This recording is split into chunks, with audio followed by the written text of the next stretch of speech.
Okay. Can you all see the slides okay, Marcia? Yes.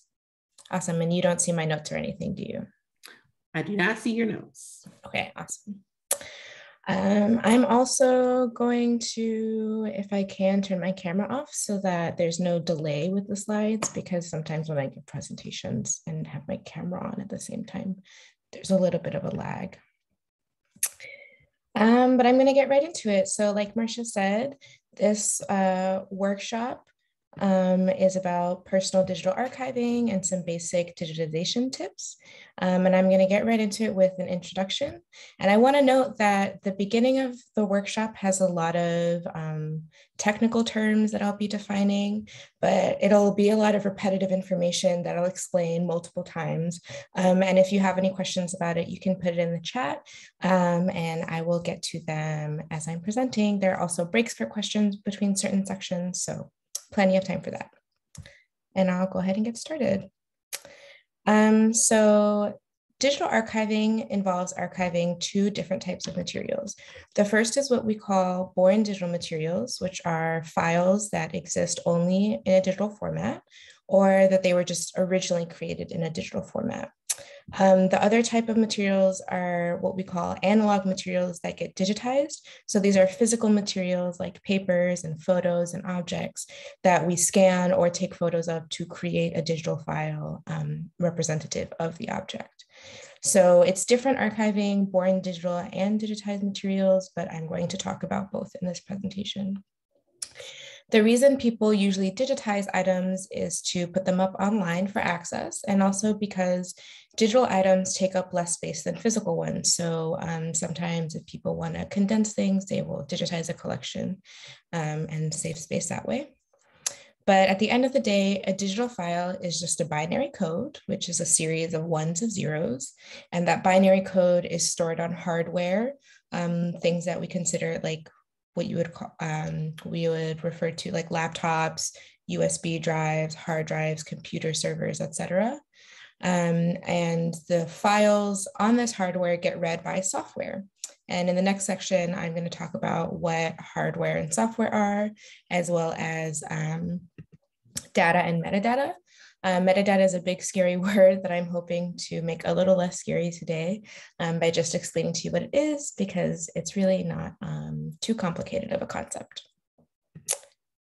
So first, hardware are the parts of the computer that can be touched. So the actual computer, the keyboard, the mouse, those things. And software are the programs that run on a computer to make the hardware do something and to make the hardware complete tasks. So hardware is all well and good, but it won't actually be able to function or complete a task without software that runs on it. Local hardware include computers and laptops, and what's considered peripheral are things that plug into the computer or laptop, like USB devices, keyboards, monitors, etc. Other hardware devices include phones, cameras, external drives, things like that. And then offsite hardware also exists, which are typically servers that store files in a remote location, somewhere far away from you. This includes cloud storage, which I will define when I talk a little bit more about storage. Software, like I said, are the applications that run on a computer to make it functional. Local software include the file and operating systems that already exist on your computer when you get it, as well as the installed applications. So the ones that already exist would be like Windows, OS X, and then the installed applications would be Word, iMovie, Photoshop, Firefox, etc. There are also offsite software, which are online applications such as the Google apps, Dropbox, iCloud, Facebook, Twitter, Flickr. All of those applications are run somewhere else, but they can be accessed online. Data is just defined as the files and information that we have stored on our hardware. This includes files like images, videos, documents, as well as descriptions of the files, which I'm going to get into in a little bit. And offsite data is the same files, but created by offsite tools. So those apps I was talking about, offsite data includes tweets and posts on social media, those photos and videos, as well as online documents, for example, the ones that are on Google Drive and Google Docs, etc. And we get to metadata. Metadata is just a fancy term for the information that we document about items. It's data about data. It's just information about files that we are archiving. We keep metadata because it helps us find and identify items. Typically, metadata includes the names of creators, dates, locations, and other contextual information. And metadata can be included in file names, catalogs, finding aids, or embedded directly into the file. Most software programs have capabilities for at least basic metadata like date, title, and creator. And I'll give a little bit of information about how to access that basic metadata. And some metadata is automatically created, like the file size, the creation date, and the format.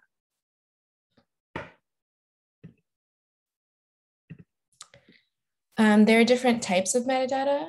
The first type is technical, which is the metadata I was just discussing that's automatically recorded in the file by your device, the file size, usually the file format, etc.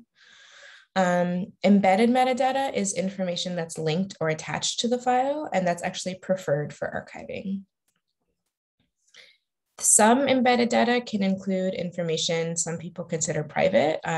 These include, especially with phones these days, like location tracking and facial recognition. If you're worried about that, it's important to familiarize yourself with what technical metadata is automatically captured.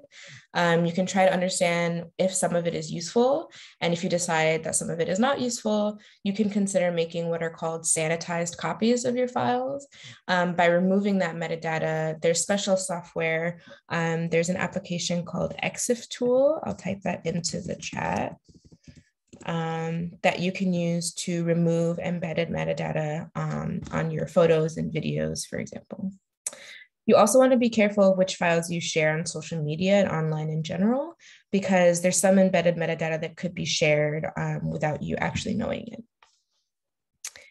The next type of metadata is descriptive.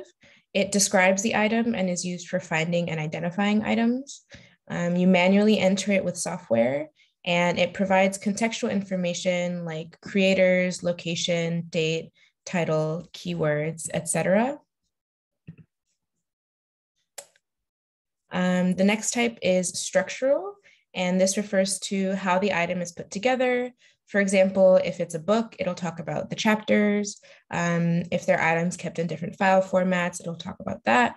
It can also talk about the resolution of certain scans, things like that.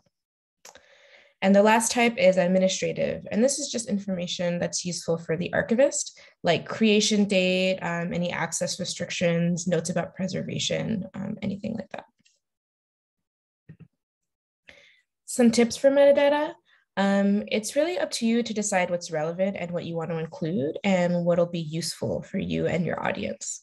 You want to strike a balance between providing enough information for access and use with how much time you actually have to enter it for all of your collection.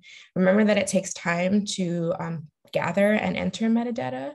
So if you don't have time to write a description for every photo you have because you have hundreds of photos, then that's definitely something to consider. Like I said, you want to think about who you want to access your collections and how you want them to access your collections, because metadata should be helpful with these specificities. The number one rule is to be consistent, because if you change your mind later and try to go back and redo everything, it'll be really time consuming.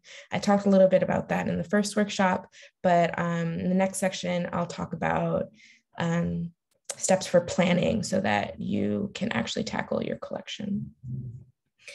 And lastly, I've sort of mentioned this, but you want to think about sensitive or embarrassing information before posting it publicly or online. I talked about this again in the last workshop, but I really want to emphasize that there's sometimes information about folks that have passed or folks that we're not in contact with anymore that they would consider private, and we should really try to consider their preferences before posting it online for our preferences. Also, if you don't have too much time for metadata, you can just add keywords to file names and file titles.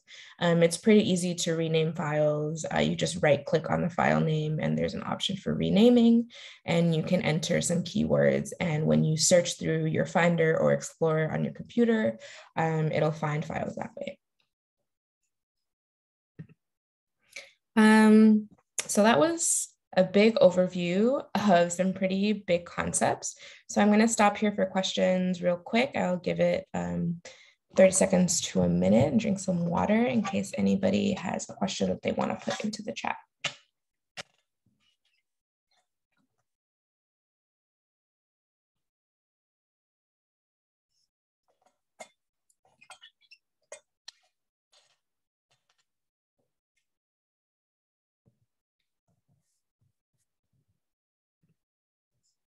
Okay, cool. Seems everyone is on the same page, so I will move on. Like I said, now I'm going to talk about planning. And the first thing you want to do is think about what your goals are for your digital archive. First of all, do you want to share your archive with the public or with a specific group of people? I'm thinking particularly of folks that are creating family archives and sharing them digitally with their other family members. You should talk to them and see what they're interested in. Also, if they have any materials that you would be interested in. And that goes to this last point, actually. Or sorry, that's actually another point later on. But that's a really important notion that I want to get across, is that if you're sharing your archive with other folks, it's important to talk to them and see what'll be most useful for them. You also want to consider if you're interested in preserving files that are online, like on Google Apps or on social media, because you'll have to pull them from those sources. You want to ask if you're specifically concerned about accessing materials in the future. In archiving, in digital archiving, we talk about obsolescence or technology going out of use over time, which is a big concern. This means focusing on moving, or what we call migrating, your files to new storage and converting them to newer formats. Technology changes all the time, and so it's important to stay up to date. You want to ask yourself if you want to protect a collection that's currently in danger of deteriorating, and if you want to make the information available online to limit physical access so that you can protect materials from further damage.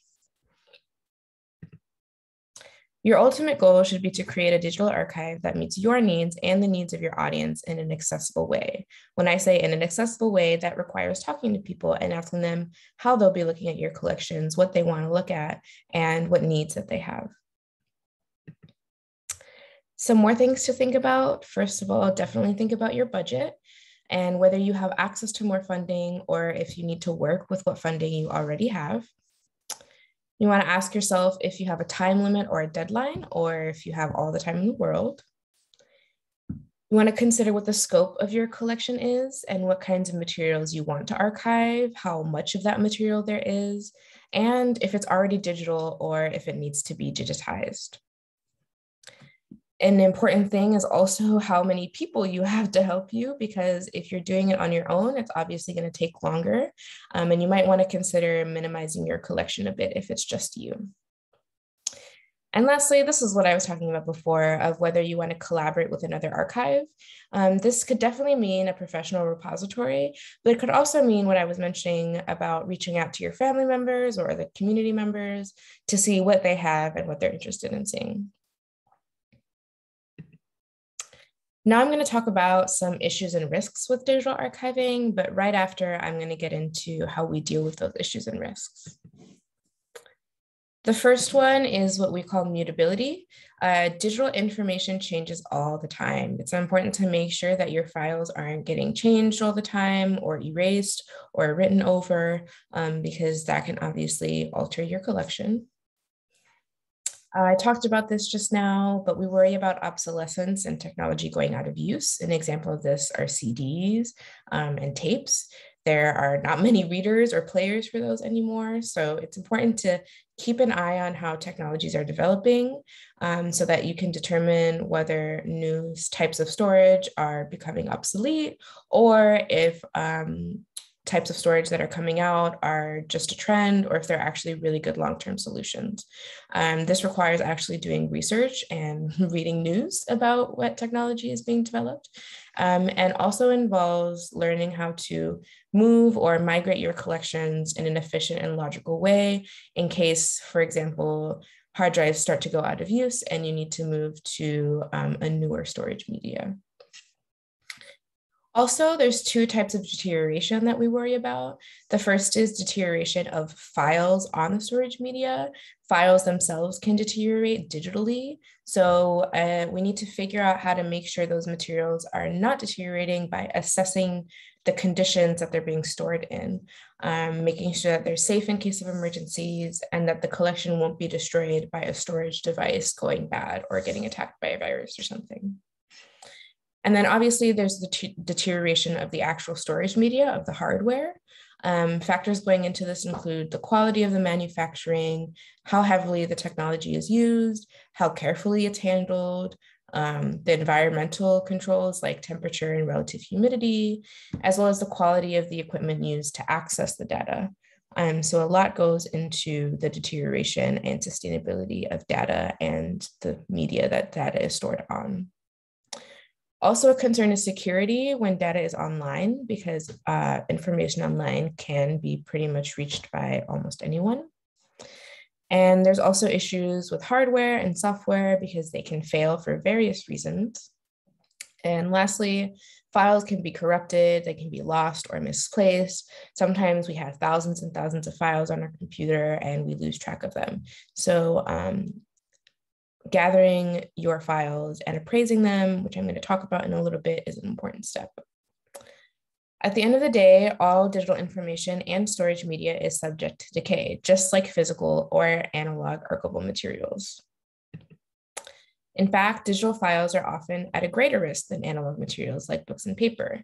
There is not really a truly stable way of saving digital information because every media is subject to decay, and born digital materials are at a higher risk because they don't have a backup analog form. For example, books made of paper have longer lifespans and can last hundreds of years if kept in the right condition before deterioration takes over, whereas a hard drive, as far as we know, typically only lasts 5 to 7 years. This is why it's important to keep physical copies of items if they exist when you can. So to deal with these issues and risks, we tackle something called digital preservation. Digital preservation is fundamentally a series of activities that ensures access to digital materials over time. DP requires storing records with descriptive information in multiple locations at the highest resolution that's actually affordable. It also requires moving or migrating records to new storage media to prevent losing data and changing file formats before they go out of use or become obsolete. It also requires documenting and creating metadata to ensure that the context of materials will be understandable in the future. Some strategies of digital preservation include, first, redundancy. We always keep a few copies of each file in different places, and I'll talk about a rule we have for this a little bit later called the 3-2-1 rule. We also migrate or move our files to new storage media every 5 to 7 years. And lastly, we add metadata, that contextual information I was talking about, to help find materials in the future. Investing in digital preservation today ensures access in the future. DP requires continual effort and investment to avoid the issues and risks I just talked about. And so finding funding for digital preservation and new storage media, repairs, et cetera, is necessarily constant. So what's the actual process of digital archiving and what's the life cycle of a file? First, we create our files, and hopefully, if we're good about it and have the time, we are organizing them while we're creating them. And if we have even more time, we're also describing them and adding contextual information or metadata. Next, we appraise or determine the value of our materials on digital platforms and select which ones we want to keep. Once we've selected them, we store them for preservation, and then we actively preserve them. And while they're being actively preserved, we access them, we reuse them, and we transform them. I'm going to take another quick break for questions. I'll open up the chat and see if anybody has any. Even if you have comments, those are welcome too.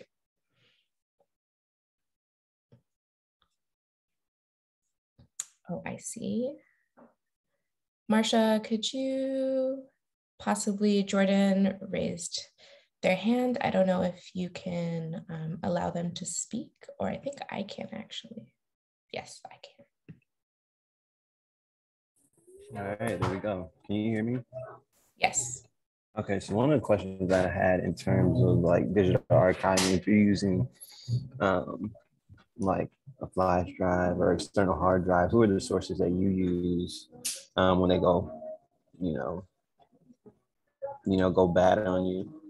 Like, do you have any resources that you know of? I don't know off the top of my head, but I do have a resource packet that's getting sent out tomorrow, and I can look up and see if there are any resources about, are you talking about like figuring out if a storage media is going bad? Yeah, like I'm a professional photographer, and so like I've had an external hard drive go bad on me. This is when I was living in California. I had to pay $3,000 to get it restored, and I was like, yo, but I mean, it was like all of my original works from when I was in school, and then when I finished college, like, so I had to pay for it. I had to bite that bullet, but yeah, it just went bad. It was just time, like you said, the 5 to 7 year mark. And so I'm just like, man, are there any other places in which you know about that aren't as expensive, or if they even have like a monthly plan or something like that? Because it was just like, yo, that was hard. That was really hard.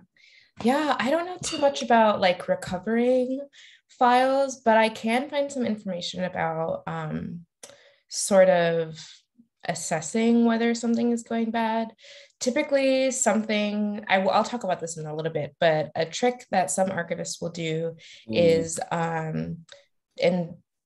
instead of waiting for the files to go bad, if you move your files from an external hard drive to a computer and erase the files on the hard drive and then rewrite them back on the hard drive. Sometimes that does a little, I don't know the technicalities of it, but it does a trick where, because the thing about hard drives is that they're meant to be used regularly. And if you leave files on there for too long without rewriting them, they will deteriorate. So that's something that I'll also talk about in a little bit, but that's a trick. I will look into that and add that to the resource packet when I get a chance. But yeah, for sure. Thank you. Of course. And then Anya, there's another question from Wendy Hill. Asking, are there any programs that are able to recover lost or diminished electronic data of files? Yeah, that's kind of similar to what Jordan was just asking. I don't know anything about recovering lost or diminished electronic data files, but there is information about like what to do to determine if files are starting to become deteriorated. So I can look into that, but I don't know off the top of my head if there are any programs. I'll make a note of that though and look into it. Like I said, the resource packet with links and things like that is going out tomorrow in the follow-up email. Let me see.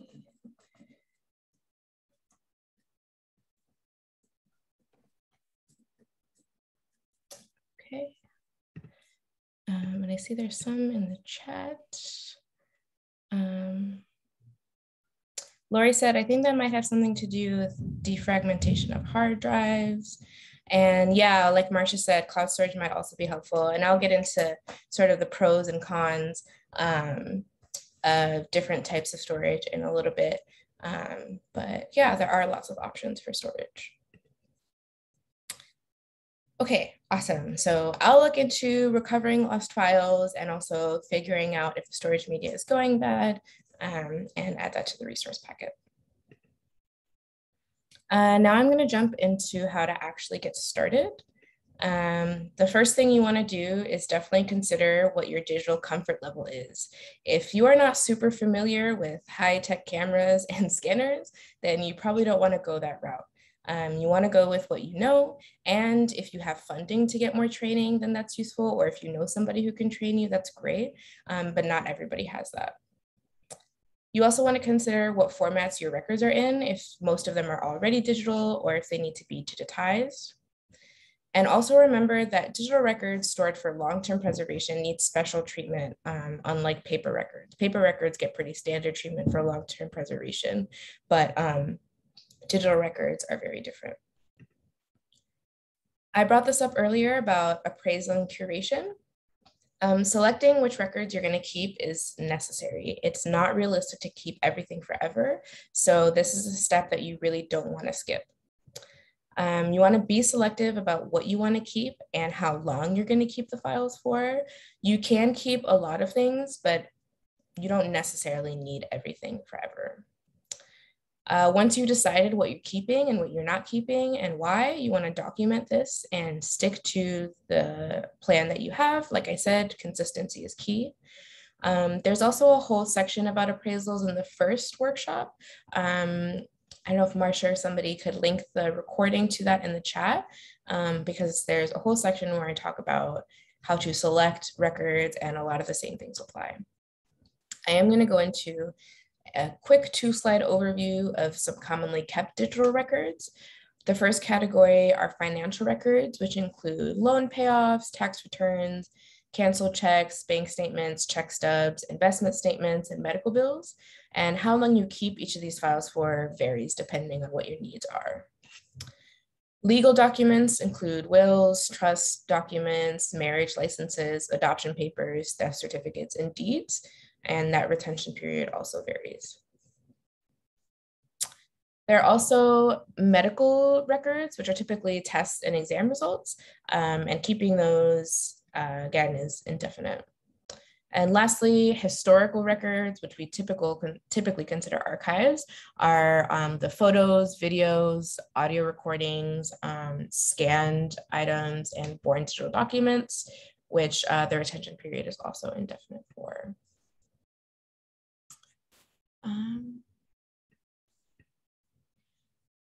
When appraising your collection, you want to consider these questions. First of all, how unique is it and how meaningful is it to you? The question of how meaningful something is really up to you and the goals of your archive. So it's important to figure out what your general goal is for your archive and who you're sharing it with, and then you can determine what is and is not meaningful. You also want to ask how much it would cost to replace certain materials and how long from now you'll need to replace it. You want to ask if other people have copies, because if lots of other people have copies in your family, for example, you might not necessarily need to keep one as well. And lastly, if there are multiple copies, consider which one is the best to keep. Different copies might have different qualities that you can consider. Now I'm going to get into what we were just talking about with storage. And when choosing storage, there are 2 main things you want to think about. The first thing is findability. Think ahead about how you'll be able to most easily find your records and how you'll be able to use them in the future.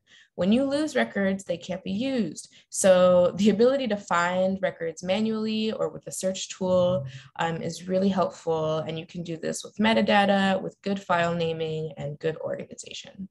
And I'll talk a little bit about how to organize and name files as well. There's some hardened software that has automatic file naming, storage, and organizing. So it's good to try to figure out what that system is if it already exists. And the second thing you want to think about is usability, whether you'll be able to open and use your records 5, 10, 20 years from now. That's that obsolescence I keep talking about. And you want to be mindful of the formats that files are in, the media that they're stored on, and also where those storage media are actually located. Storage and bytes. Byte is just the word that is the measurement unit of digital storage. So it's like a byte of digital memory. It just means binary digits or units, those 1s and 0s I was talking about. 1 byte is 8 bits, and it goes in order from 1 megabyte, which is 1 million bytes, to a gigabyte, which is 1 billion bytes, and to a terabyte, which is 1 trillion bytes. So when a hard drive says it has 2 terabytes of storage, that's much, much more storage than a gigabyte of storage, for example. Images and sound files require much more storage space than text. So it's important to know how much storage space you'll actually need to determine which kind of storage you want to use. This can be found out by seeing how large the file size is, which you can usually see in the information about a file when you're in Finder or Explorer. Some storage is obsolete. Typically what I'm talking about these days are CDs and DVDs and Blu-ray discs. You can still migrate the files, or what's called ripping the files, onto a computer or hard drive, and that should be done as soon as possible. Players for these discs are going more and more out of use, and they're becoming more and more expensive if you do actually want them. So that should be done right away. Cloud storage, this is what Marcia just mentioned. A definition of cloud storage is just they're files saved remotely on servers owned by someone else. So when you store something on Google Drive, Apple iCloud, Dropbox, something like that, there are actual computer servers in a different place, wherever the company is, and those servers will store your data for you. And you have the advantage of accessing those files online from wherever you have online internet access. There's different types of cloud storage. The most popular one is public, which is available to anybody who subscribes to the service and makes an account. There's also private, which is cloud services designed for a specific group or organization. And then community clouds, which are shared with several organizations. There are also hybrid types, but like I said, the most common, the one that we're talking about the most, are public, and those are just offsite storage. Pros and cons of cloud storage. The advantages include there are usually multiple copies of your data. Typically these companies, if you look into it, they have backup servers in different locations in case there's, for example, a natural disaster. In one location, their servers miles and miles away will be safe. And that is an additional advantage for you. It's also pretty cost effective for cloud storage if you don't have too big of files, because you're saving money on hardware, maintenance, electricity, etc. But if you do have vast amounts of data, it might not be ideal. It's time saving for the same reason that you're not maintaining all of the hardware and software yourself. And you can also sync data from multiple devices and manage all of your data in the actual storage space. Some disadvantages include there are some concerns that people have with data ownership and rights. So we all sign agreements when we sign up to these services that I feel like a lot of us don't read, but it would be good to at least try to skim it and see if you can figure out some of the language to see what the companies are doing with your data and what rights they claim to it, and how you can save yourself from losing ownership of your data. Access is dependent on the internet access that you have and also how stable the external company is. There's potential problems with security. Like I was saying before, almost anything that's online can be accessed by many, many people. And also, a lot of these services usually charge money after a certain amount of storage, and this price can limit your use if you have a really big collection of films, for example. However, if you can't afford it, paying for the higher level services can expand your capacity. Typically, cloud storage will restrict the types of files that you can store on them. And also the companies and their services can change. So it really depends on how stable and sustainable the company is.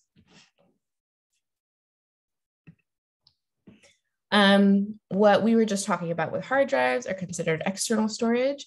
These exist outside of a computer, laptop, camera, phone, and other devices. They include hard drives and flash drives. The advantages to these are that they can extend the limits of your storage outside of your main device. You can back up data outside of a damaged or lost device, and it's cheaper than cloud storage actually for larger collections. Disadvantages, this is what we were just saying, they can be damaged or lost, the data can rot or decay over time. And also they can be more expensive than an internal drive of equal capacity. So there are some internal drives that people have training to install themselves. And typically, if you can get the training for that, it's really useful because you save a lot of money and you get a lot more storage space. But it is also very particular technicalities there, so it can be tricky. We were just talking about hard drives. Like I said, they're meant to be used frequently while often writing, erasing, and rewriting files. The advantages are that they have a very large storage capacity. They're pretty inexpensive for the amount of mass storage space they can provide. You don't really need any special equipment to use them, and they're pretty simple to use. Some disadvantages are, like we just said, the short lifespan. They only really last 5 to 7 years. It's difficult to assess the condition they're in because you can't see inside of them. They're also prone to reading and writing errors as well as virus attacks. They're also easy to break if you drop them. And like I said, they need maintenance and refreshing pretty often. If you are going to use hard drives, some tips for storage so that they don't deteriorate as fast. For temperature, you want to make sure the temperature in the room stays between 60 and 69 degrees Fahrenheit. While you're using the hard drive, make sure your computer doesn't overheat and that the drive has good ventilation and airflow. Humidity, you can measure relative humidity with what's called a hygrometer. There's a link to the Office Depot website where they sell a hygrometer for pretty cheap. I think it's like a couple bucks. And the link to that is in a budget sheet in the resource packet that's being sent out. For the RH, you want about 35 to 45% or lower. And then for the location, you want to keep hard drives flat and you never want to stack them directly on top of each other. If you have multiple hard drives, shelves are best, especially shelves with individual slots. When using hard drives, pretty straightforward. You never want to drop or shake them. You always want to keep them away from static electricity. Never open the casing, even if you're trying to see what it's like inside to make sure the conditions are good. It's very dangerous. And when you're removing the hard drive from your computer, you first want to eject the hard drive on your screen before taking the cord out from the port. When using them, you want to actively use them. Like I said, hard drives lose data or generate errors over time when they go out of use. And you want to move your data to new hard drives every 5 to 7 years. The tip I was giving before, I was saying that some people, if they don't have a new hard drive or they can't afford one, they will copy the files from an external hard drive to a computer or a laptop and then rewrite them on the external hard drive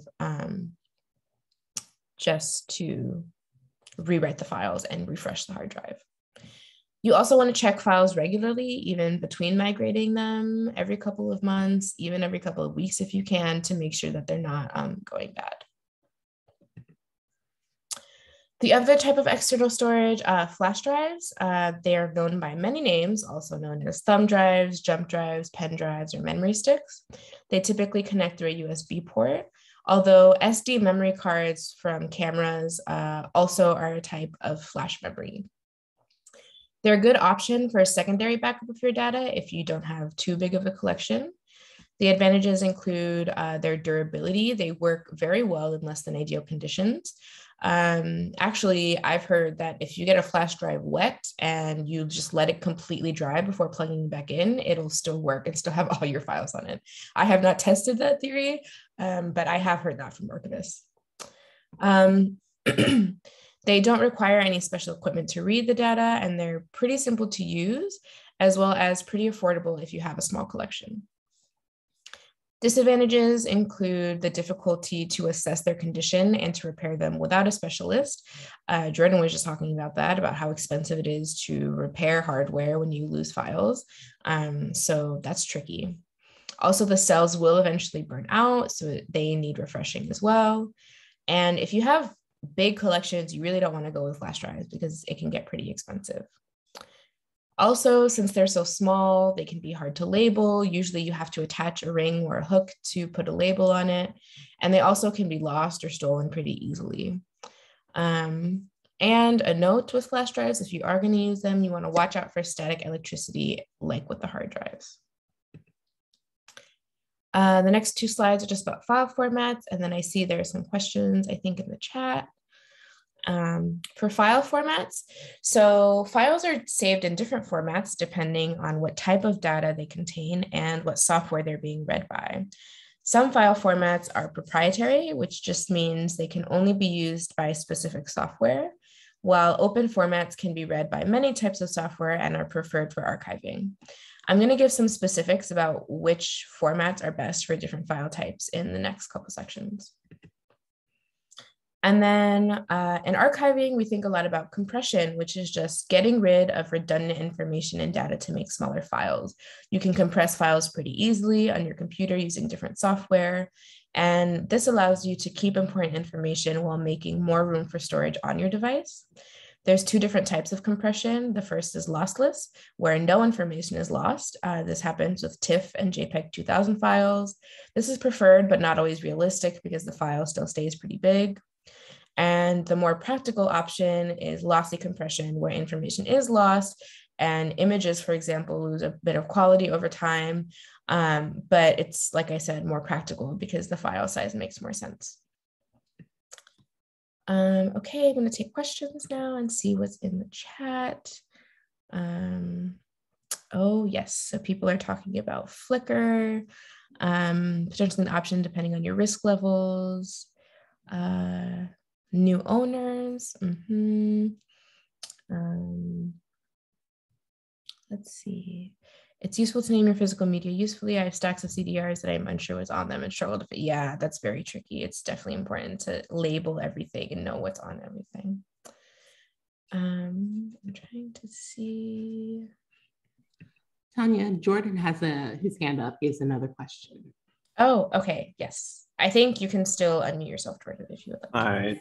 Yeah, I'm not really big at writing like that, so excuse me for that, everybody. But one of the questions I do have is pertaining to when you're going between a Mac versus a Microsoft. Is there any type of use that can occur by doing that? Because I think that's important. Because I know for me, I know I went from using Microsoft primarily to using Mac, and one of my external hard drives, I had to basically clear everything in order to transfer. So I'm just curious, is there any issues that could occur when you're making your hard drive, available to both, systems? Yeah, I think in that case, it would be important to research and maybe read reviews about what other people have said about how well those hardware work on different types of computers. Because I had a similar issue where I bought a hard drive that I realized after reading the reviews was actually best for any laptop that wasn't a Mac, and I have a Mac now. So I have a hard drive now that I can't really use because it's not really made for my type of laptop. So I, at least in looking for a new hard drive, looked up some reviews to see what other people were saying of what computers they were using. And also, I know you were saying you were a professional photographer, so I don't know if you have people you could personally ask and see sort of what hard drives they're using, because they might have some tips. But I think as a hard drive is meant to be compatible with different types of laptops, and the file formats are using the same software on the different computers, I think it should match up and be okay. But I'm not 100% sure about that. Awesome, thank you. Okay.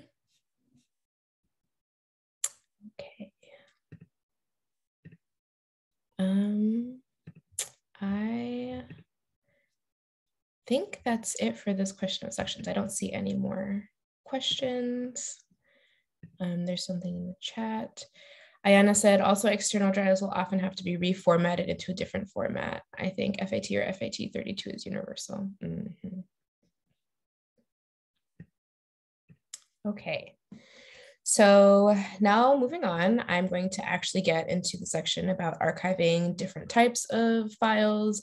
The first one I'm going to talk about are text files, which can either be born digital files like PDFs and docs, things that you type up online, or they could be scans of texts and books like JPEGs and TIFF files.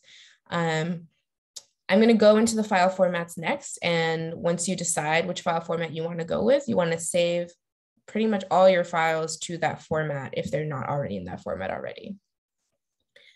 Text files should be consolidated onto one device when you're getting started. I know people typically have work files in one place, school files in another place, personal files in another place. So it's important to get everything in one location. And once everything is there, you want to be selective and decide how long you need things for, like I was saying with the appraisal and selection, and then you want to document that decision for future reference.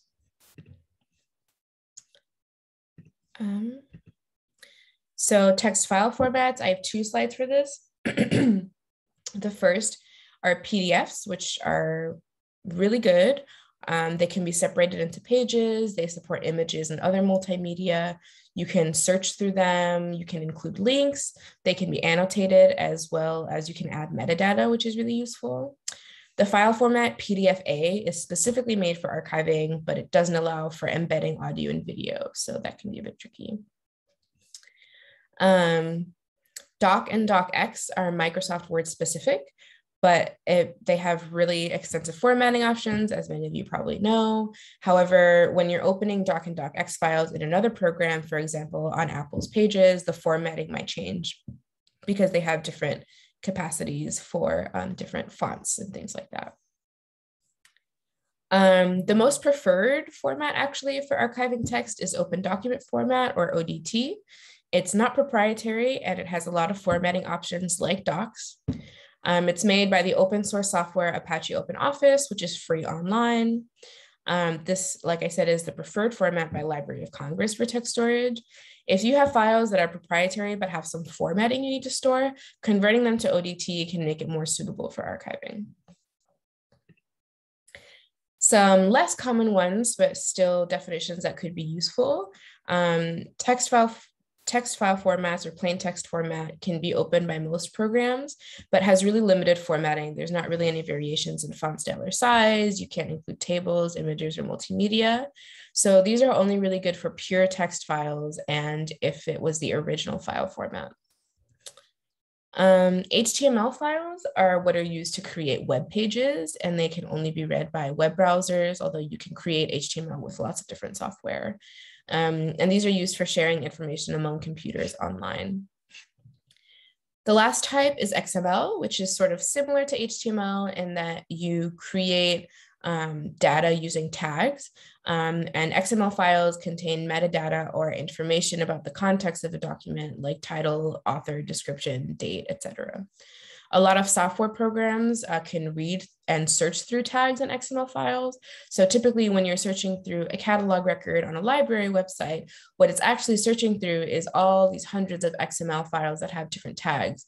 And it's searching through author, title, name, date, etc. To find the keywords that you're searching for. XML files are kind of complicated to figure out, but they're really good to know if you eventually want to make your materials available on an online platform and if you want to make them searchable. File formats for digitized or scanned materials. TIFFs are typically the best options, but are not good in terms of if you need, if you're running out of storage space, then you don't necessarily want to save all your scanned images as TIFFs. And they're not really good for displaying images online. If you are going to be using TIFF files, black and white text should be scanned or photographed at 600 DPI. I'm going to talk about DPI and what resolution is next. JPEGs typically don't do well with contrast and text, but they are good for displaying scans online. And then GIF and PNG files make for sharper, less blurry text, but are not as sustainable files. I should mention that there's also software that you can use called OCR. It stands for Optical Character Recognition. And this software is useful if you're scanning a lot of books that you want to make searchable. You know, if you scan an image of a book, you can't really search through the text that's in the book, but there is software that you can buy that will make that text searchable for you. Moving on to archiving images. Images are tricky to archive because they typically are in a lot of different locations on a lot of different storage media, sometimes online, sometimes on devices.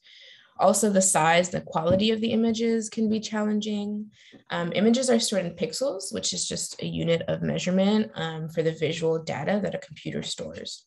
So if you have an image that's, I don't know, 300 pixels, that's way bigger than an image that's 20 pixels. Resolution is the number of pixels an image has. So the higher resolution an image has, it requires more pixels and it creates a bigger file size. There's a difference between DPI and PPI. DPI is for printing images and PPI is for preserving images. And DPI and PPI just represent the density of the image, or the dots or pixels per inch. You want to standardize the resolution used for all of your images if you can. Typically for archiving, 300 to 400 PPI is recommended, but that depends on the size of the item you're archiving and how necessary it is to you to have a high resolution.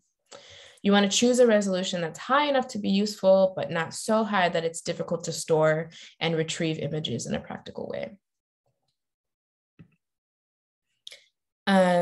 Most people have a massive accumulation of images. I don't know about you all, but I take lots and lots of photos throughout my life. So I keep saying this, but again, it's really important to be selective. It's not realistic to keep everything, especially with pictures and videos that are on your phone and on social media.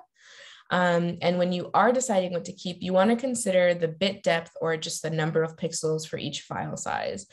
Because if you have thousands and thousands of image and they're all really high resolution, really high bit depth, then you're going to consider actually paying for all of that storage space. You also want to ask yourself how much detail you actually need. If you are a professional photographer, then you probably do need a lot of detail. But if you're just archiving for your family, then you probably don't need the highest resolution possible. You can also look at your camera settings if you are using a camera, and you can typically, for most cameras, you can pick the resolution that it's taking photos at and manage it that way. I have some steps for getting started in archiving images. The first one is to identify all the image sources being used. If you're taking photos on your camera, on your phone, on your laptop, whatever it may be, identify all those sources. And then second, gather all your photos on one device, on one computer, on one laptop, whatever it may be. And on that one device, make sure all the photos are stored in the same location on that computer. We call this the rule of one, and we keep our master files here. Then you want to regularly transfer your photos to the master location and make a plan to update it. Otherwise, you'll keep taking so many photos and lose track of them, and they won't be in the rule of one location on your computer. And then, like I said, don't ignore the step of selecting what to keep and what to discard. Image file formats, I already talked about TIFF and JPEG, but to go into them a little bit more, TIFF is proprietary but widely supported. A lot of software can open it and edit it. It uses lossless compression, so it's good for preserving best quality images, but also for the same reason, the file sizes are still pretty large. This is the preferred format by Library of Congress or professional archives, but it's not necessarily the best choice for personal archives. It's typically best for professional photographers and professional archivists, excuse me. They're also not really great for online display because they take a very long time to load. JPEG is the best preservation format for most personal archives. It's a relatively lightweight file size, and it's a common format. JPEGs can be highly compressed using lossy compression, but they're not really good for simple images or images with just a few colors like logos. JPEGs are typically best for complex images like landscapes and portraits. I also should note that JPEG 2000 is not as widely supported as JPEG. GIFs allow for animation and work best when there are only a few colors and on the internet. But GIFs are probably only best to save in that format if it's the original file format. The last one that's on this slide is PNG files, which are designed to be used online and are smaller than GIFs. They use lossless compression and if you're choosing between GIFs and PNGs for logos, for example, PNGs are preferable to GIFs for archiving. Since I know there are probably more than just Jordan, other photographers in the room, I should note that native formats for software like PSD files for Photoshop, or even raw formats for cameras that are like digital negatives, require those software and are limited by the type of device and software you have. So if you're not sure that a software will be sustainable long-term, you want to save in another one of these file formats that I've listed here on the slide, and that'll be more sustainable for you. When organizing images, you want to first start with the automatic structure that's created when photos are downloaded onto your computer. You can check that just by browsing through your files and seeing how things are organized automatically. Then you can consider your needs and your audience's needs. And once you've considered those needs, you can create subdirectories based on other meaningful information like subject, event, or date. This will all depend on what your needs are and what the automatic structure already provides. So that's why those are the first two steps. You can organize your files either by event or subject. You can organize by chronological or reverse with the dates. Or if there's people identified in photos or in documents or things like that, then you can organize by person. There's different options for photo management. The first, some people have already been talking about with Flickr, cloud photo management. With cloud photo management, you can organize, search, and edit photos within applications to store your collections. Some are specifically for photos, others are for different file types. I've talked about them: iCloud, Google Drive, Microsoft OneDrive, Dropbox. Specifically for photos are Google Photos, Apple Photos, and Flickr. It is recommended that you have an additional backup of your files outside of cloud storage that you choose, typically with a hard drive or some kind of external drive. Built-in photo management applications are the apps that are already on your computer or device. With these, you can name files, add basic metadata, which I'll talk about next. And the abilities will vary with the applications, but typically there's some basic functions that you can tackle. With iPhoto and Photos on Apple products, you can add descriptions, tag people.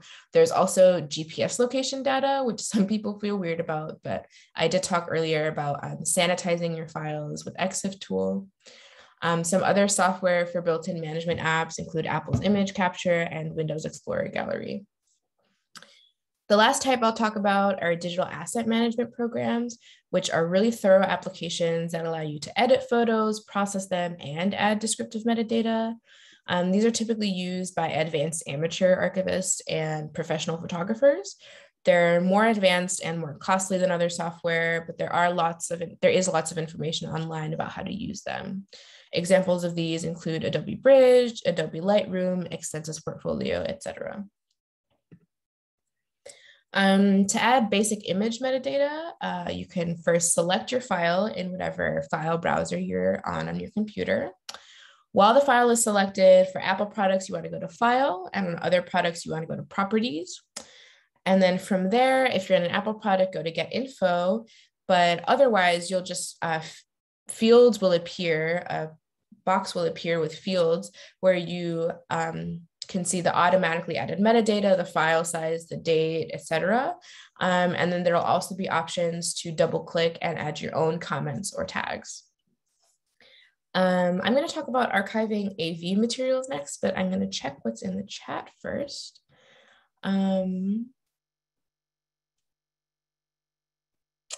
Yes, Marsh said it's best to document as much information or metadata about the images: who, what, when, where, why, etc. There are so many unidentified images out there. Yes, definitely.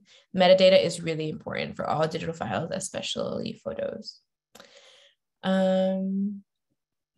Tim shared a resource for if you're on a Mac, and also said, with a huge number of photos, I've helped my brain by just using a year, month, date folder structure, with photo files being renamed.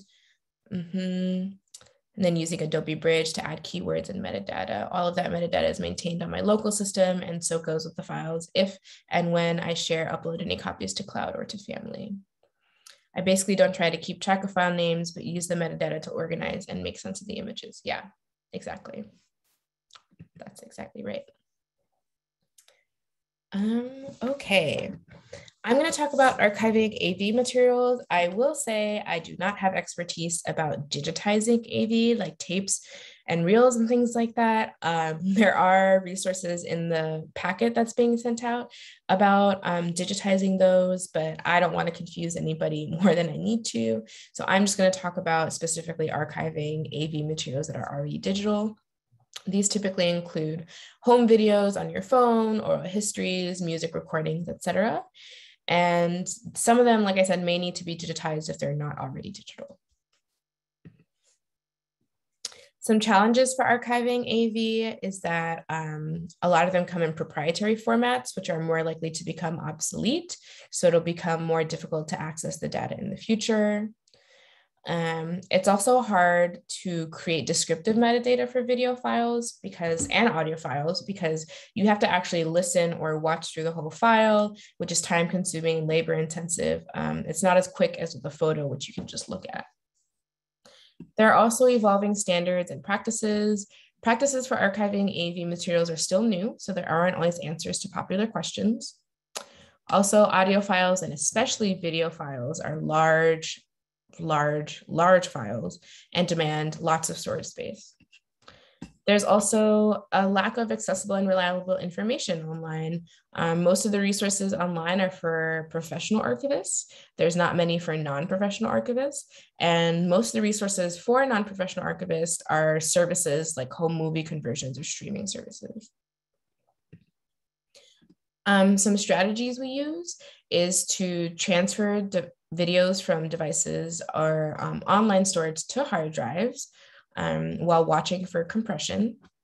We also save files in preservation-friendly formats, which I will talk about next. We also name files properly, and those tips that were just given in the chat are really good.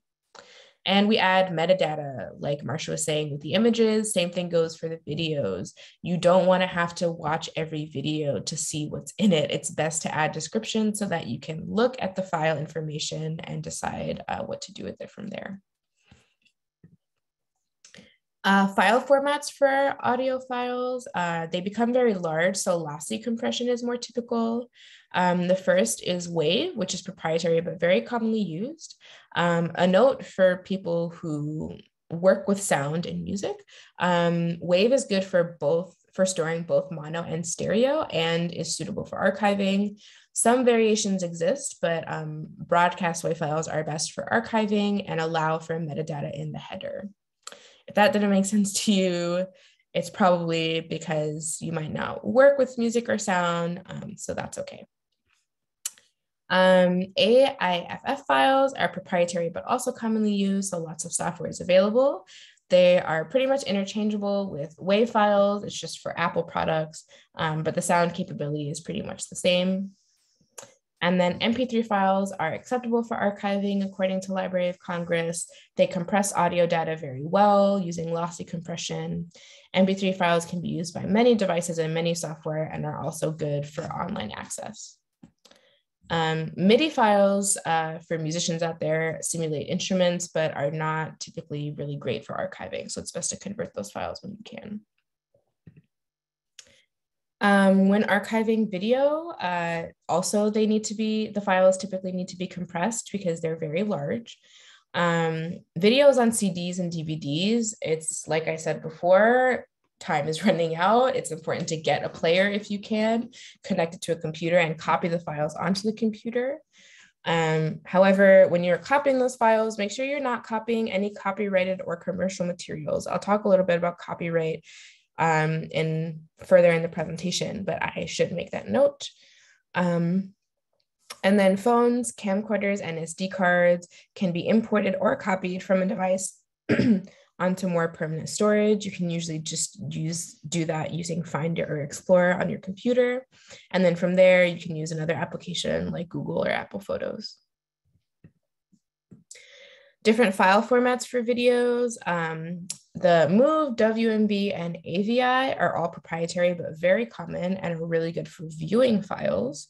MPEG-2 files can create highly compressed video files using lossy method, and they're good for viewing, but typically not good for storage. What is good for storage for videos are MJPEGs, because these are preferred by archivists and use lossless compression. Flash video files are pretty much only good for putting video data online. To organize your videos, typically what archivists will do is create what are called package files with folders containing the video files, as well as other documents with metadata and information about the video. So for example, if you are archiving your wedding and you have 20 videos from the wedding, the person who filmed the wedding, you can put all of those in a folder with a docx file or a PDF file, preferably, that contains descriptions of when the wedding was, who is getting married, where it was, who was there, what's in the videos, et cetera, et cetera. Once you have those, you can organize the packages into directories according to what your needs and workflow are. And then from there, you can name the files and packages while keeping the name short. And if you have raw files of the videos, typically it's best to keep those names the same because they will contain critical information like date and time. When doing all of this, you want to create a system that you will use consistently so you don't have to go back and change everything. Like I've been saying, that's really time consuming. Storing videos, portable hard drives are typically best for video storage. Cloud storage isn't always practical because it won't be enough for lots of videos or for higher quality video collections. And you should remember that you'll probably need to compress videos for storage because the file sizes are so large. Now I'm going to talk about archiving social media, which is becoming more and more popular. There are definitely ways that you can archive your social media accounts, which I will get into. Archiving social media does need to be updated on a regular basis to capture changes over time, because if I archive, I don't know, the BMRC Twitter page right now, it'll need to be archived again a year from now to account for those updates. Files saved on social media are usually lower quality than directly from devices like camera, and archiving social media on a computer is always best. It is important to try to at least review the privacy settings on the sites you use often to know what data they collect about you and what they do with that data. That's not necessarily an archiving tip, but just a life tip. A lot of these websites collect a lot of your data, like location, facial recognition, et cetera. So you want to know what data they're tracking. You can usually look that up in their terms of agreement. So first for Facebook, I'm just going to go through basic instructions of how to do the archiving on all of these apps. For Facebook, you want to first, because the thing about Facebook accounts is that they don't save or preserve your profile after you delete it. So if you are planning on deleting your Facebook and you want to archive it, you have to do it before you delete the profile. To do that, you open your Facebook profile and go to settings. From there, click your Facebook information, and it'll show a field that says download your information. And once you've clicked that, this screen will pop up where you can enter your preferred date range, the media quality, and the format you want it in. You can then deselect any categories you don't want to archive. It'll ask you about your posts, your photos, your messages, et cetera, et cetera. And then you just click create file. And from there, your files are going to be sent to you for downloading on your computer when they're ready. It's a very similar process for archiving your Twitter. You just open your Twitter feed, click the ellipsis icon, go to settings and privacy, and navigate to your account, where it'll show an option to download an archive of your data. From there, it'll prompt you to enter your password and a verification code, and then you just click request archive. This is the screen that'll pop up, and it tells you that it can take 24 hours or longer for your data to be ready. And what it'll send you is an HTML file that you can open up, and it'll be like a web page that you can search through all of your tweets and all of your Twitter history. And then there'll also be a CSV file, which can be opened in any application that can read spreadsheets. And that'll have more metadata, more contextual information like dates, times, likes, et cetera, about your Twitter. Sadly, Instagram doesn't currently have an internal archiving tool for likes and comments. It does have an archive feature, but that doesn't actually allow you to download your data. What it does have is a built-in feature to automatically save your Instagram photos directly to your phone. To do that, you just go to settings and then account, and there's an option for original photos, which you can click and turn on. Another option is to sync your Instagram with your Facebook on your settings, and then you can archive your Facebook and it'll be archived through that. The last social media I'm going to talk about archiving is YouTube. If you want to download all of your videos at once, you actually have to go to a tool called Google Takeout, and it'll back up any file that you have on any Google apps. But if you want to select certain videos to download, you can open YouTube while you're logged in, click on your avatar icon and go to YouTube Studio. From there, go to Content and select which videos you would like to download. Then you select More Actions, and from there you can select Download. There are many ways to archive websites. However, that's also something I don't have a level of expertise that I feel comfortable with sharing with you all. But I did put some resources in the packet that's being sent out about how you can archive websites. This is something that a lot of artists are starting to do more often for their websites so that they can keep track of what their websites have looked like over time. I'm going to take a break for water and also in case anybody has any questions.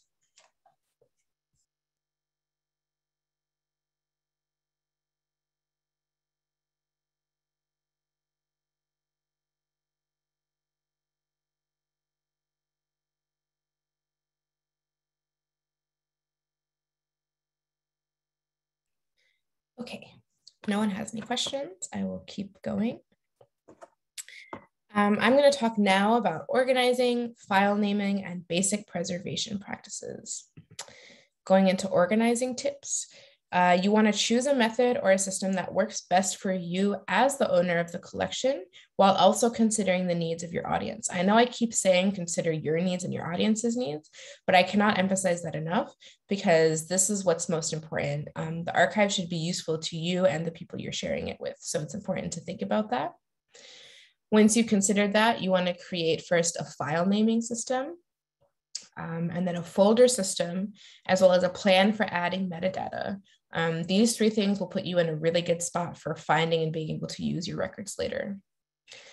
Marcia mentioned this, but you do want to be as descriptive as possible, especially with images and videos. And you also want to be as consistent as possible. You should remember, though, that it doesn't have to be perfect. Most digital archives are not perfect because it's still a new field that people are figuring out. So just do the best that you can do and make sure that it's useful for you and accessible. For file naming, naming systems are definitely necessary and should make sense to both you and other people. Adding meaningful and descriptive file names will help you browse and search for files in the future. So you should make sure that all file names are unique. Adding something before or after file names when transferring to your computer will help prevent duplicate file names, which can create chaos. You want to be as concise as possible because long file names can sometimes cause issues with migrations. Renaming files one by one isn't always practical, but there's sometimes an option when transferring files from devices to add a prefix to the file names while the photos are being moved. This can help designate an event, location, or a date. I gave an example here. I think Tim also gave an example of their file naming, but you can just use like a topic or a name, year, and a number out of whatever number you have. So for this one, I have Calvin, name Calvin, location Chicago, year 2021, 1 out of 20. You can also just do date, like Tim was saying, with year, month, date, but whatever you want to do, be consistent. Basic preservation practices. The 3-2-1 rule I was talking about earlier means that we keep 3 copies of each file on 2 different types of storage, and one of those copies is offsite. If you're short on storage space, then maybe just 2 files, but definitely more than 1. An example of this is keeping the first copy of a file on a master computer folder, the second copy on a portable hard drive, and then the third copy offsite with cloud storage. And it's really good to make sure that you have some kind of software that backs up your storage onto cloud storage every night, or at least some kind of regular time interval. You want to check your files regularly and make sure you sample them after transferring and backing them up to make sure nothing has gone wrong. And check them a couple times a year for files that are not often accessed to make sure they're still in good shape. And like I've been saying, you want to replace your storage media every 5 to 7 years to avoid Jordan's nightmare of having to pay thousands of dollars to get something restored.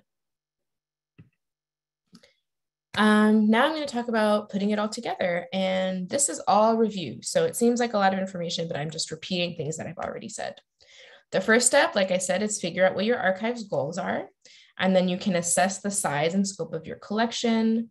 From there, you can appraise or determine the value of your material and decide what to keep and what to get rid of. Consider what you want to see, what your users want to see, what you have the capacity for, whether the items are already somewhere else digitally, etc. Then you want to divide your collection up into parts and come up with a plan to tackle it. I talked about coming up with categories for analog archival collections in the first workshop, and a lot of the same ideas apply. Next, you want to figure out copyright and legal issues, which I'm going to talk about in the next slide. Once you've done that, you can settle on storage and think of storage as an ongoing process, because remember that data needs to be migrated and maintained over time. Next, you want to determine the file settings you want to go with and be consistent. By this, I mean for images, you want to decide, are you going to have all color images or just grayscale? What file format are you going to use? What file size do you want? What resolution do you want? For text, you also want to consider the file format and whether you want to have digitized and born digital or just born digital content. And then for audio video files, you really want to think about file formats, but also compression and what type of compression you're going to use. To maintain your files, you want to check your files regularly for corruption, errors, damage, degradation. You also want to move files if they're in danger, and monitor developments in technical data storage and which media becomes obsolete or when a new method becomes available. This requires reading news about technology, which can be kind of boring sometimes, but will be useful for you in the long term. Now I'm going to go into a few slides about copyright and ownership. I will say copyright law changes all the time, so it's best to read up on it as much as you can when you are creating your digital archive and maintaining it. But first of all, when archiving, you want to determine whether you have ownership, which means you own the data you create, or if you have copyright, which is technically defined as the exclusive right to reproduce, distribute, perform, display, or create derivatives of a digital record. It also includes the exclusive right to authorize other people to do the same. If you are not sure if you own or have copyright over a file or content, you want to proceed very carefully. And if you do have both, then you want to consider what's a Creative Commons license so that other people can look at and use your data if you're willing to share. Digital materials are in fact just as subject to copyright as analog materials. Just because something is online does not mean it's free and open for use. So you need to determine whether you have the right to create a digital copy or keep a digital copy of something, and whether you have the right to make it available online. Like I just said, it's important to keep regularly looking up copyright information because laws change constantly. Also remember that someone other than the creator can own a work if the creator sells their copyright to someone else. Works that are copyrighted are technically defined as works that are original and creative in nature and have been recorded in some manner. Some examples for works that are copyrighted, both digital and analog, include music, movies, shows, other audiovisual works, performances, dances, written works like books, articles, poems, music, and plays, artwork like paintings, sculptures, and photographs, even computer programs, building plans, derivative works or compilations, blogs, vlogs, and podcasts, web pages and wikis, Digital advertisements, even email can be subject to copyright, except sometimes attachments or additional files. Overall, works are copyrighted upon creation and they don't technically need to be registered. But when a work is registered, the creator can more easily prove that they hold the copyright if there is ever a legal dispute or a violation. If you really want to find out, there are online catalogs that you can browse through. The one I know of is the Copyright Renewal Database and Catalog of Copyright Entries. I will put that into the chat because I have a feeling that might be a long name. Or if you can't afford it, the US Copyright Office does for a fee, which is kind of expensive, but they can find out for you if something is copyrighted. I'm going to take a break for questions because the next and last section is about digitization basics. I see Wendy put something in the chat. I've noticed that videos sent to me on my Android phone are less quality than the original Apple iPhone user. Should we be concerned about that regarding archiving, or do you think that is just a phone transfer issue versus actual file saving? Yeah, that's tricky because I feel as though any video or photo that's taken on a phone is going to be of lower quality than of any other.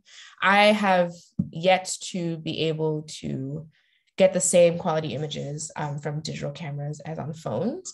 And I can imagine that the image or video quality would change from one device to another. But I think that if you are able to, for example, if somebody is sending you a video on their iPhone, if they could perhaps email it to you or send it to you on Google Drive or some other way in that original file format that's of better quality than on your phone, that might be a way to get around that. I'm going to take a break for water real quick.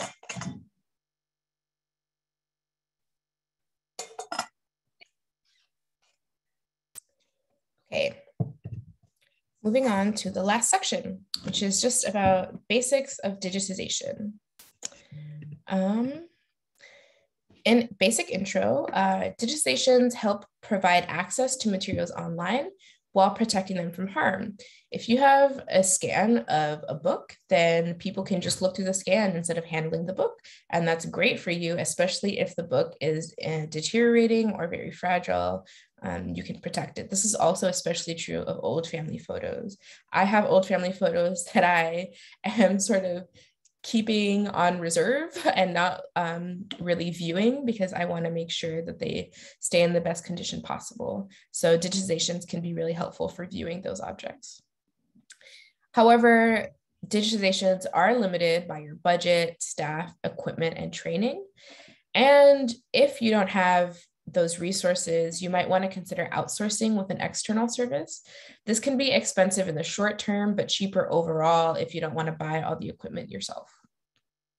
Also, there are some external services that can digitize audiovisual materials for you. And that can be often way cheaper long-term than doing it yourself and buying all the equipment yourself.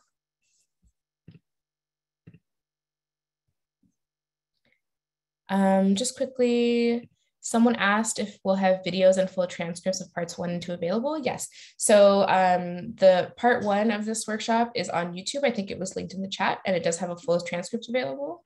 And the second part will be available on YouTube as well with a full transcript in the coming weeks. Okay, so when deciding what you're going to digitize, there's 4 things that I would consider. The first is how much would it cost to replace? If it would be really expensive to replace a certain document, then that's definitely a reason to digitize it and keep a digital copy for future reference. Also, you want to consider how unique it is and if there are other copies, if other people have copies. If other people have copies, like I said before, that's probably a reason that you could consider to not necessarily keep yet another copy of something. And I talked about this before, but thinking of the goals of your archive, consider how meaningful it is to you. You want to pick the best copy that's still readable, clear, and/or understandable. And when digitizing, I really want to note that you need to be careful of fragile items. If something is very fragile, You might not want to scan it. You might want to take a photo of it. And I'll talk a little bit about the difference between scanning and photographing objects to digitize them in a bit. For tools and setting up, some things to consider are what materials you have, how much archival material you have, the quantity and the scope will definitely determine the scope of your digitizing project. You want to ask what skills or expertise you and your team have. Also, what equipment you already have. Do you have a budget for buying more? When I mean equipment, I'm talking scanners, cameras. Sometimes people will even use tablets or phones. And you also want to consider if you want more than one method to digitize something. If you have a lot of scrapbooks and a lot of print photos, you might want a camera and a scanner to capture both. And then when you're buying a computer, you want to ask yourself, what ports does it have to plug into cords? Because that'll help you decide what kinds of equipment to get overall. For the space and equipment, just a general list of things to have. The first is a large table and enough chairs for your staff. Definitely enough electrical outlets. I know it's obvious that you'll need some, but you want to make sure you have enough. And if not, you want to get a couple extension cords. Make sure you have Wi-Fi or internet access. And then you have your scanner or your camera, as well as the computer or your laptop, and the cords that connect both. If this is relevant to you, sometimes you need cleaning tools because dust can become really visible when enlarging photos or scans. Some basic cleaning tools include a bowl blower, a soft brush, Nalgene or latex gloves, as well as glass cleaner. I heard from one archivist that they actually just mix ethanol alcohol and water, about 30 to 70 ratio, and they use that as glass cleaner. So sounds pretty effective to me. When scanning, it's important to remember that items come in a variety of formats, mainly reflective and transmissive. So there are different scanners for different types. Reflective formats are typically printed photos and posters, things like that. And then transmissive materials are film, negative slides, things that you can shine a light through and see through. There's a variety of sizes for images to scan, from 35mm film to panoramic images. Some archivists with large prints will take several photos and sort of stitch them together in photo editing software, actually. Also, materials that you scan can come in made out of different materials like glass, metal, nitrate, acetate. Some might be scrapbooks and albums, which, like I said, should be shot with a camera and not scanned. Flatbed scanners are the most common type, but there are other kinds, including sheet-fed scanners, portable and handheld scanners, and specialty scanners. Flatbed scanners are very common and often part of an all-in-one machine with printing and copying. Though if you're doing a lot of scanning, then you might want a device that just scans. They're horizontally oriented with a flat glass bed and only scan 2D items within a certain size range. Pricing typically is between $100 and $300. Scanners are faster to set up than cameras, but take longer to actually capture images. And that can be tricky if you have like thousands of photos that you need to digitize. It can take a very long time to scan them. You can adapt flatbed scanners for slides and film, and they require minimal training. For recommended scanners, I would say Epson V700 can do both reflective and transmissive materials. But in general, when buying a scanner, you want to think about the maximum DPI. Digital cameras can provide higher quality and more detailed images, but there is a big range of prices depending on their capacities. You can capture more types of items with cameras, and they're good for items that are too large or too fragile to scan. But you will need a stand or tripod and lighting, which I'll talk about in the next slide. You can typically have a pretty quick capture with cords connecting the camera to a laptop or computer, but this does require more training. And if you have particularly fragile books or scrapbooks and albums, you might need a book cradle and book weights to protect them from getting damaged further. When buying a camera or getting a camera, you want to ask if it's intuitive or easy to use for you. You want to ask how the camera connects to your computer and how many megapixels it can capture. Typically more is better, but only up to a certain point. I've heard that a larger sensor is more important for digitizing than having more megapixels to get a better image. And like I said before, with the scanner, similar to here, you want to ask if you can select the DPI. Professional archival repositories use what are called copy stands because it's ideal to have cameras for digitization in a permanent, unmoving, and unchanging setup. And the camera has to be oriented parallel to the surface that you're placing the item that you're digitizing. Copy stands are more typical for objects that can't be scanned safely and are faster and better for larger collections. They also allow for better handling, and there are some special lenses for cameras that are taking photos of flat objects. Copy stands include the digital camera, the stand holding the camera, the lights. LED lights are typically okay, but flash often works as well. And then the camera is connected to the computer with the USB cord because that's a really effective way of capturing images. You can use different software. Capture One is a really good software and allows you to edit multiple photos at once and rename files on import.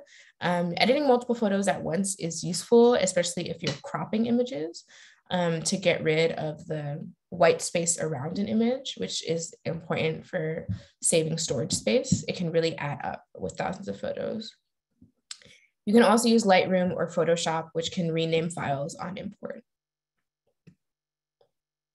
To check the quality of your images, you want to check the capture resolution, the focus, which you can adjust on cameras and on more advanced scanners.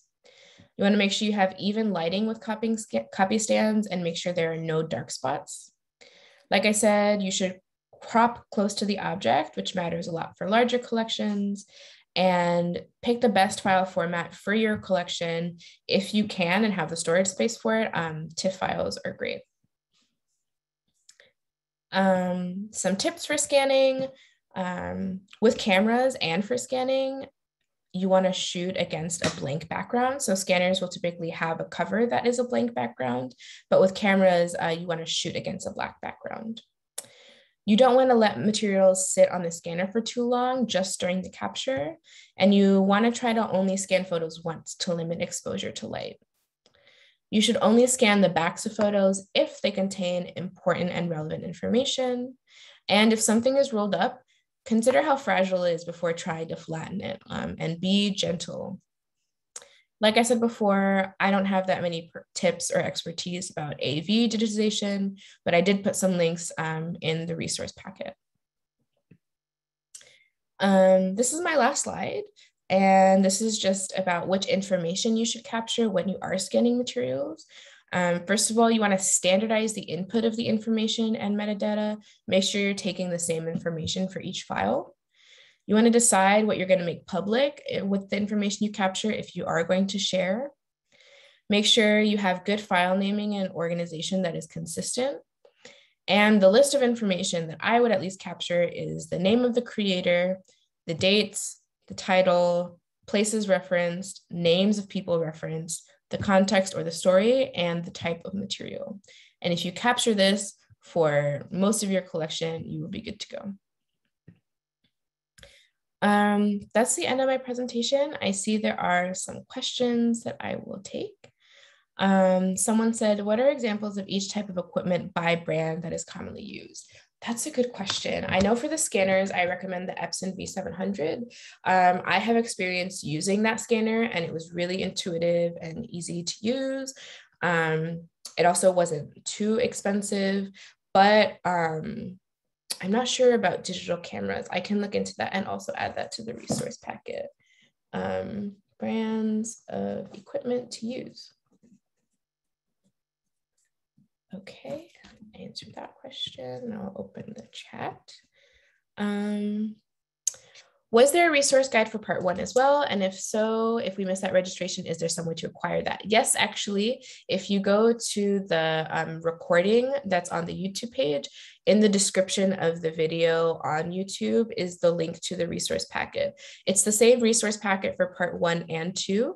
It's just that in the resource packet, there's one document that has links for archiving generally and another document that has links for specifically for digital archiving. I see Marsha answered that, yes.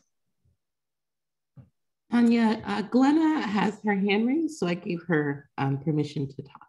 Okay, great. I'm sorry, I'm old school. It was a mistake.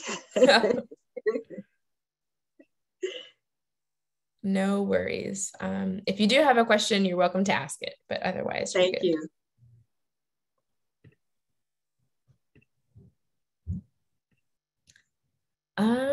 Okay, let's see. What is the YouTube address? I think it's in the chat. I believe Marsha put it in the chat.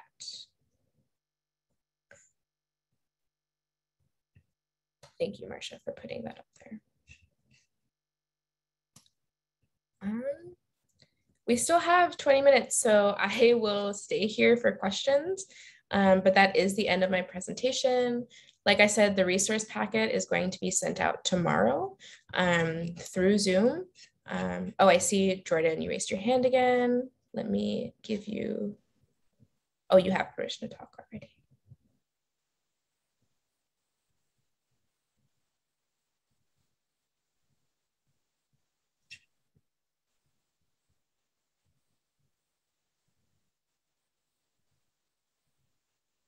Jordan, did you have a question?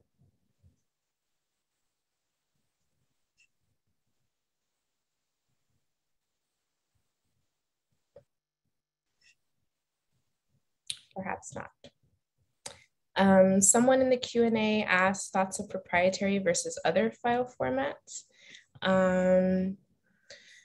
Proprietary formats are tricky because they really depend on the software being sustainable and accessible in the future.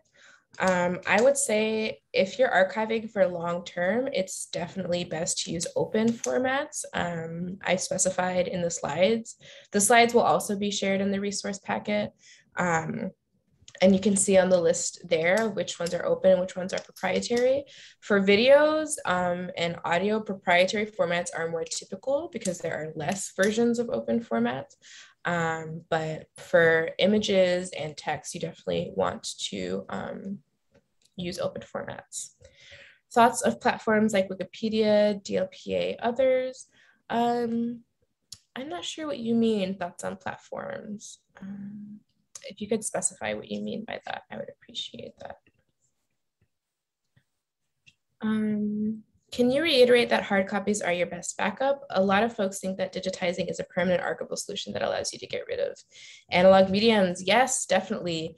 It is very important to keep the paper copies of everything that you have, even if you've digitized all of them. Digital materials are very fragile and can go deteriorate before we can even imagine. So it's important to keep hard copies of everything if you can. The material packet will be emailed to everybody who attended and registered for the workshop.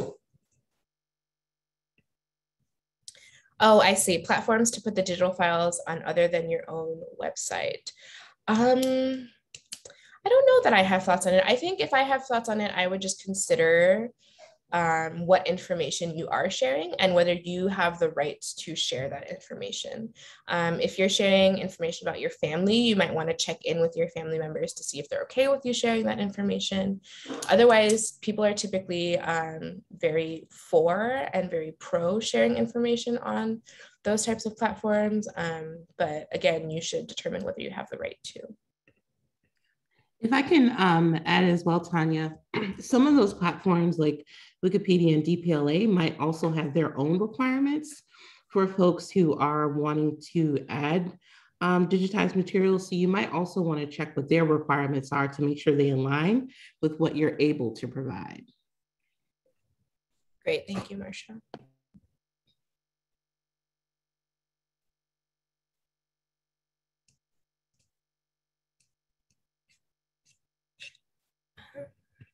Are there any other questions?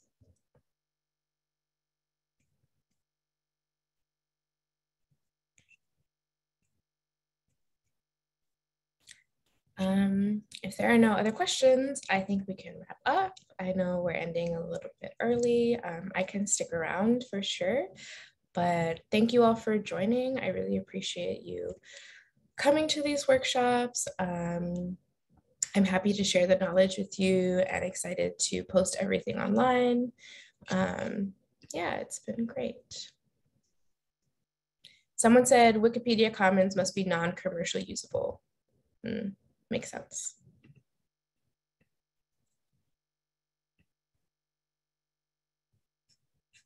Thank you all.